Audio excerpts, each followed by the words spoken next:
Hey, it's your friend CJ here, and this is our Week 8 battle of the PMC Season Number 2. We're going up against Mr. Sharpino, coach of the Sydney Krookodiles. I don't know why I always call him Mr. Sharpino. He's just Sharpino. But for some reason I always like to call him Mr. Sharpino. Very nice guy, very cool, and has a great channel with really great content. Definitely recommend you guys check it out. Also, big shoutouts to Alcoholic Gamer Boy for recording this video for me. He's been doing it for me every week of the PMC, so big shout out to him. Thank you very much. But yeah, make sure you also go to Sharpino's channel because he's going to have a team builder for this. You can also go watch his side of the battle. And over on my side, you obviously can watch my team builder. But in case you didn't, let me go through the team real quick for you. I have an physically defensive Electros, a kind of mixed defensive, a little bit of speed Steelix to outspeed Dragalge, Life Orb Tornadus, Choice Spec Sylveon, a max HP, max defense Tentacruel, and a specially defensive Bulk Up Scrafty. And he has brought Dragalge, Aromatisse, Krookodile, Doublade, Talonflame, and Suicune. So there's a couple of sets that I'm expecting him to bring, based on just what I know about Sharpino and what I've seen of his past battles. I'm expecting Swords Dance, Flare Blitz, Brave Bird, Talonflame. There's a chance that he could go with Natural Gift instead of Swords Dance, but I think that's the most likely. Resto, Chesto, Suicune is very likely. I'm anticipating Scarf Krookodile. It is his only rocker, but in the past he's brought Scarf Rocks, so it wouldn't surprise me if he brought that. Physically defensive Aromatisse is kind of what I'm expecting. And the Dragalge I'm a little bit less sure of because he's brought it both Choice Specs and specially defensive. He brought like a full Spadef Assault Vest 1 week, which is pretty wild. I calculated that thing only takes like 35% from a Hyper Voice from a Sylveon. The real wild card in this is the Doublade. Doublade is a new Pokemon for Sharpino. He hasn't had it on his team before this week. He used to have Bisharp. And so I'm curious to see what he's going to bring.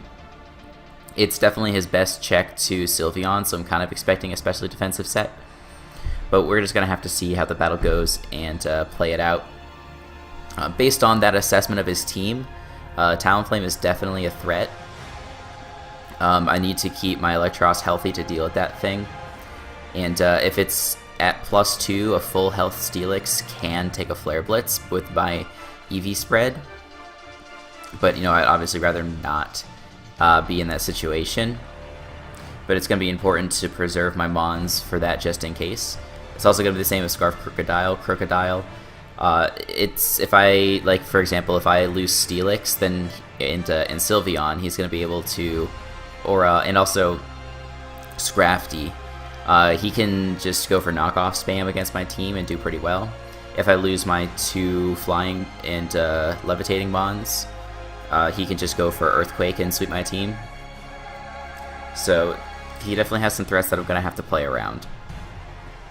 So looking at this matchup up here, I think Electros is a pretty good lead because the only thing that doesn't want to take the Volt Switch, well, Dragalge can take it and not really care, but you know, then we can get good initiative into something like Steelix or something else. And then if he goes into Krookodile, I do have Giga Drain and Acid Spray, so I'm confident that we can wear that thing down and still end up with a good amount of HP, because there's nothing that Krookodile can do unless it's like Adamant Banded to the Electros. So that is going to be my lead, and we are going to give this our best shot.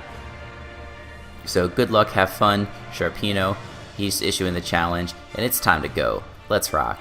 Here comes the Electros, as I said, and coming out for him is the Suicune. So Suicune is a big threat to my team. I only have Tentacruel for it. Expecting him to want to switch, I'm going to click Giga Drain here, because again, Krookodile is his best switch into an electric type move from this thing. But he just goes for Scald, and it does like 33%, and he fetches the burn. So that's pretty unfortunate for me that I sort of over-predicted turn 1. Suicune is definitely bulky enough to take an electric type move, but considering how big of a threat this thing was, I was just a little bit surprised. But regardless, we're going to get a little bit of health back from Giga Drain, get a little bit of health back from leftovers before we go down with a burn damage. So I'm going to bring in the Sylveon. I'm not even going to Volt Switch because I don't want to take another Scald, because as I said, the keeping health on Electros is extremely important. So he's going to go for a Scald on my Sylveon, not do a lot of damage, and he's going to fetch another burn. So we're already off to a rockin' good start. So this thing is not wanting to take a Hyper Voice, so I'm wanting to Baton Pass. Not sure if he's going to bring in Talonflame or the Doublade. So I go for Baton Pass, and as he shows for the Roar.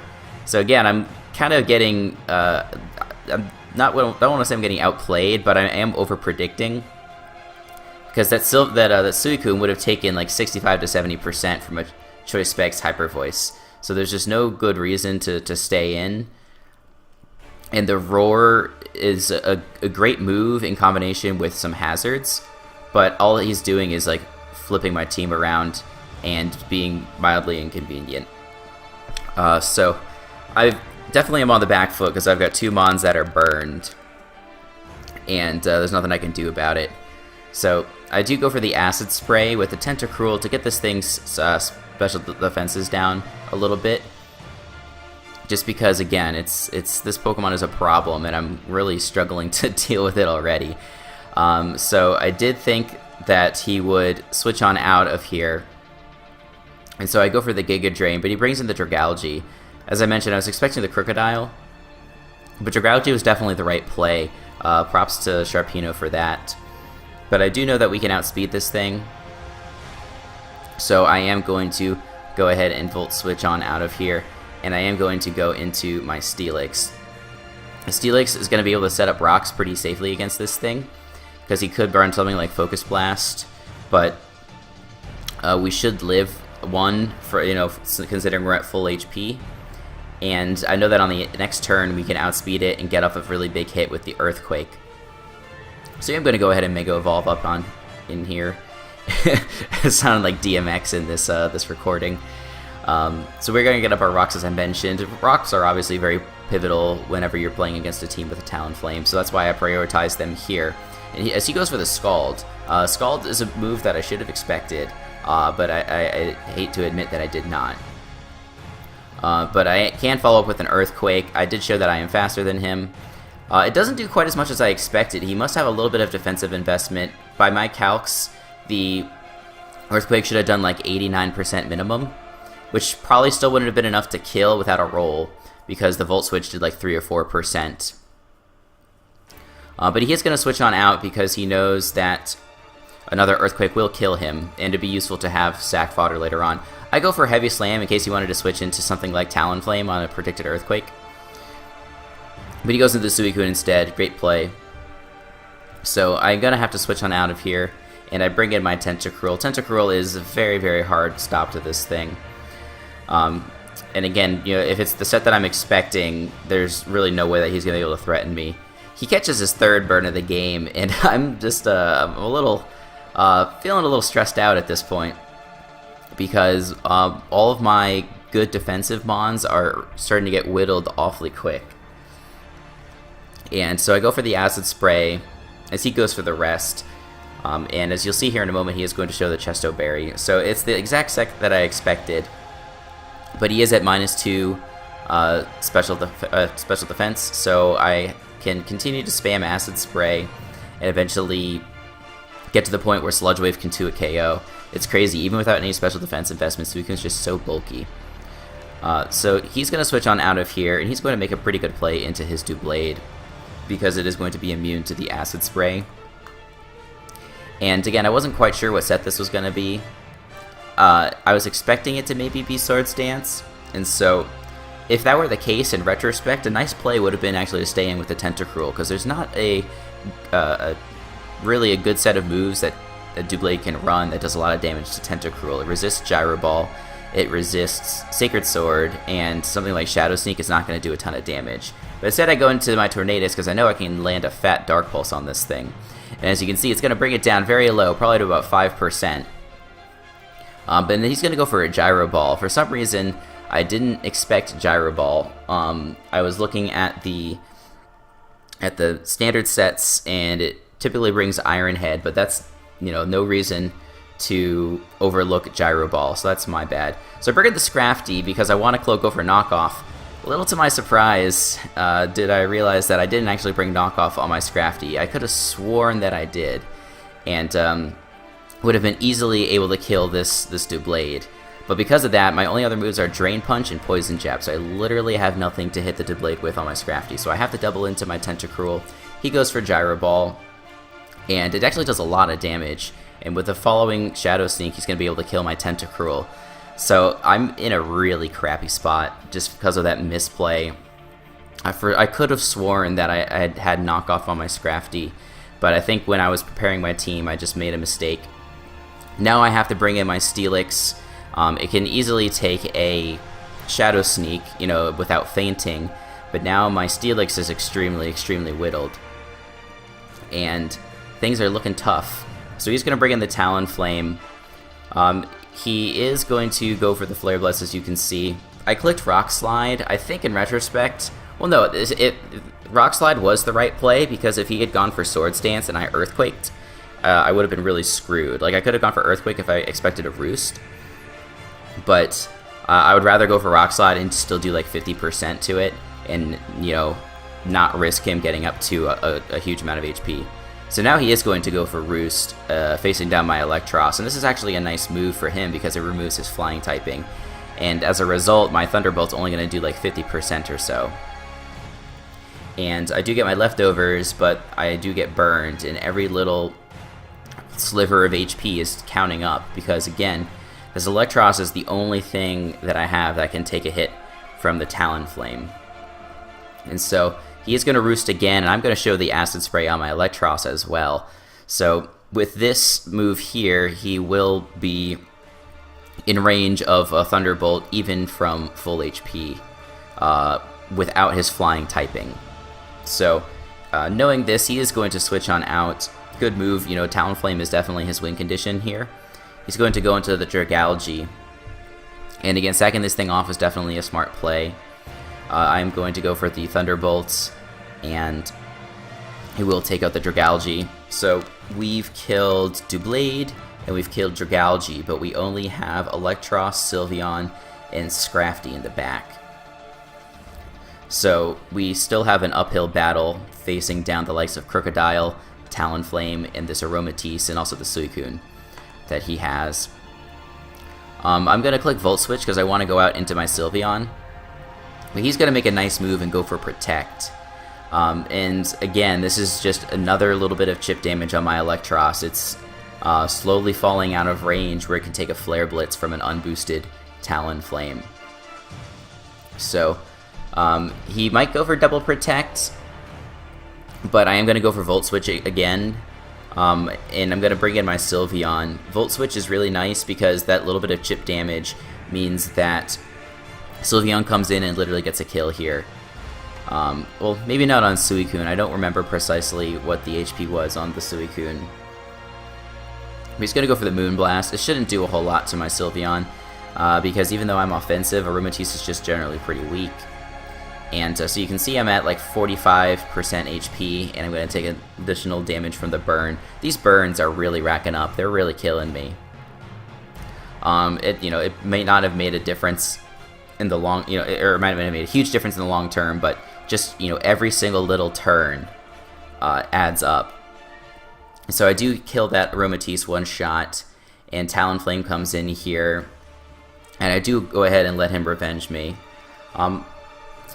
I could have gone into like Scrafty and sacked it off and saved my Sylveon, but I wanted to save the Scrafties to deal with Suicune and also to deal with Krookodile, because a Krookodile without any boosts is not going to be able to take out Scrafty, especially because I'm packing Drain Punch instead of Knockoff like I had originally expected. So he goes for Flare Blitz on my Electros and does take me out. Based on what I know about this Talonflame, it's most likely a roll, but I don't precisely remember if it was in my favor or not. I come in with my Scrafty. If he is not Sharp Beak, I do have a chance to live. Actually, it's definitely in my favor to live. So I clicked rest, hoping that I would just go back up to full HP and that he wasn't Sharp Beak, but alas, he does kill me. So I figure he's probably Sharp Beak, especially if he was the set that I expected, the Swords Dance, Flare Blitz, Brave Bird set, which is kind of a bummer. And we take a 3-0 loss. So we definitely put ourselves in a bad situation during the course of that game, especially at the start, where we let a bunch of really important Pokemon take burns and take unnecessary damage. And then the issue with the Scrafty was sort of just the cherry on top. That being said, I really want to give credit to Sharpino for, doing what he needed to do to set up for a Talonflame sweep. Talonflame got 4 kills in this game. And, leaving the Suicune on the Electros, like, it seems odd at first, but if he could just get damage on the Electros and get the burn like he did, it really clears a path for the Talonflame, especially if it had an opportunity to get to +2. I don't know that it could have set up to +2 on anything on my team. Probably Scrafty it could have set up on, because, yeah, Scrafty had nothing to really hit the Talonflame with, and I can't boost as quickly as he can boost. But a Choice Specs Hyper Voice from a Sylveon was going to do 65%, Scald was going to be doing north of 50%, Hurricane from Tornadus was going to be killing, or doing like 85%. Steelix you can't really set up on that, and Electros you can't set up on that. But again, so if he knew that he only had, he had limited opportunities to set up with Talonflame, the appropriate course of action was to just whittle everything on my team. It doesn't matter if, like, Talonflame is his only Mon left. Like, as long as everything's weak enough, he can kill us. And that was his strategy, and he played it to perfection. So, shout out to you, Sharpino. Really well played. I'm going to be really looking forward to the next match that we play. Don't know when that's going to be, but you can definitely count on the fact that I'll be giving it my all, and I'm going to be giving you my very best. I'm not going to be making any mistakes or anything like that in the next round. And good luck to you the rest of the season. I know you're in a tough race to get into the playoffs, but I hope you pull it off. You really deserve it, especially after coming so close in Season 1. I would love nothing more than to see you come through in Season number 2 here. Yeah, so I hope you guys enjoyed that. That's going to do it for this week's battle. Next week we are going to be battling Kingdra, and that's going to be a rematch from earlier on in the season, week number 3, where I beat him 4-0. And the score was very misleading. It was a very, very close match. He had an opportunity to actually seal the deal. If he had made a play into Metagross, he probably would have won, but instead he went to his Emboar, and you have to watch the video to understand. But so that is going to be going up next weekend, and then depending upon the result of my UBC match, my playoff match, which should have been up this weekend, I may or may not have a battle next weekend for that. Make sure you go check out my playoff match so you can know the result, and that'll tell you whether or not you can expect another game. Hope you guys are looking forward to it. I sure am. Make sure you go check out Sharpino. And again, I want to give a shout out to Alcoholic Gamer Boy for recording this video. Definitely appreciate it. Make sure you go check him out. Make sure you go check out Sharpino. And make sure you go check out my channel so you can stay up to date on all of my latest gaming and Pokemon content. And until the next time, I'll see you all later.